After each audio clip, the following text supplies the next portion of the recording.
गलत है ये। जिस तरीके से आपत्तिजनक शब्दों का, और कुछ तो बिहार के नेता ऐसे हैं जिनको अपने आप को पता नहीं कितना बड़ा समझ रहे हैं कि सीधा प्रधानमंत्री के लिए ऐसे शब्दों का इस्तेमाल कर रहे हैं, ये कतई उचित नहीं। आप हमेशा जानते हैं, मैंने हमेशा कहा है कि मैं राजनीति में शब्दों की मर्यादा का पक्षधर हमेशा रहा हूं। कड़े से कड़ा विरोध भी मर्यादित शब्दों में रहकर किया जा सकता है, पर बहरहाल ये बौखलाहट है, ये घबराहट है, ये अपनी हार को नजदीक देखकर एक डेस्परेट अटेम्प्ट है। जब आप बौखला जाते हैं अपनी हार को देखकर, तब आप ऐसी भाषा का इस्तेमाल करने लगते हैं जो कि कतई उचित नहीं है। इंडिया अलायंस की सरकार बना रहे थे, बोल रहे हैं 100% श्योर है बनेगी। 14 में भी 100% श्योर थे, 19 में भी 100% श्योर थे, क्या हो गया? देखिए दावे, और मुझे कारण बताइए ना भाई, कोई भी सभ्य व्यक्ति पढ़ा लिखा एक कारण मुझे दे दे कि क्यों इनकी सरकार बनेगी। ऐसे क्या इन्होंने कार्य किए, क्या इनकी उपलब्धियां? 55 साल केंद्र में कांग्रेस रह गई, क्या कर लिया? यहाँ पे ये लोग रह गए, क्या कर लिया? 15 साल तक राजद की सरकार। क्यों?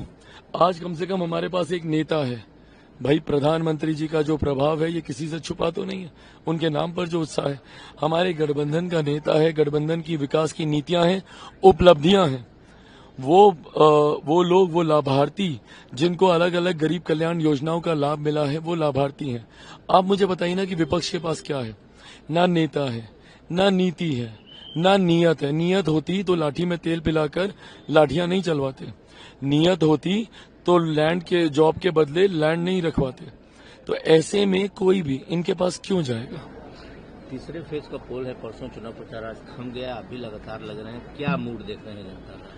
मूड के आधार पर ही मैं बोल रहा हूँ, क्योंकि रोज हम लोग जा रहे हैं, यही मेरा आधार है। आज आप खगड़िया के आप विजुअल्स मंगवाइए, आज वहां पर 2 जगह हम लोगों ने रोड शो किया, सिमरी बख्तियारपुर में और खगड़िया में।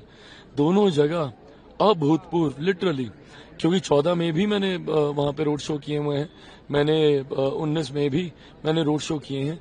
बट दोनों को पार करते हुए जिस तरीके से लोगों में सिकर दोपहरी में जो उत्साह देखने को मिला है, देखिए इस बात में कहीं कोई संदेह नहीं है। 40 की 40 हम लोग जीत रहे हैं, और जो बात मैं बार बार कह रहा हूँ, अब मार्जिन देखिएगा, बड़े मार्जिन से जीतेंगे। पीएम अगर आते हैं, अमित शाह आते हैं, तो इस पे अलग आपत्ति है कि घबराहट है इसलिए आ रहे हैं। अब बताइए, प्रधानमंत्री अपने देश में नहीं घूमेंगे, ये इन लोग की ना एक अलग ही सोच है। मतलब हम लोग खगड़िया जाए, हम लोग गाजीपुर जाए तो हम लोग बाहरी हो जाते हैं। हाँ, कोई विदेश से आके, सिंगापुर से आके चुनाव लड़ लेती हैं, वो स्थानीय हो जाएंगी। हाँ, प्रधानमंत्री अपने देश में नहीं घूमेंगे तो कहाँ जाकर घूमेंगे? अपने देश में प्रचार नहीं करेंगे तो कहाँ प्रचार? पर दिक्कत यह है ना कि प्रधानमंत्री के प्रचार का असर इतना होता है, उससे ये लोग डर जाते हैं।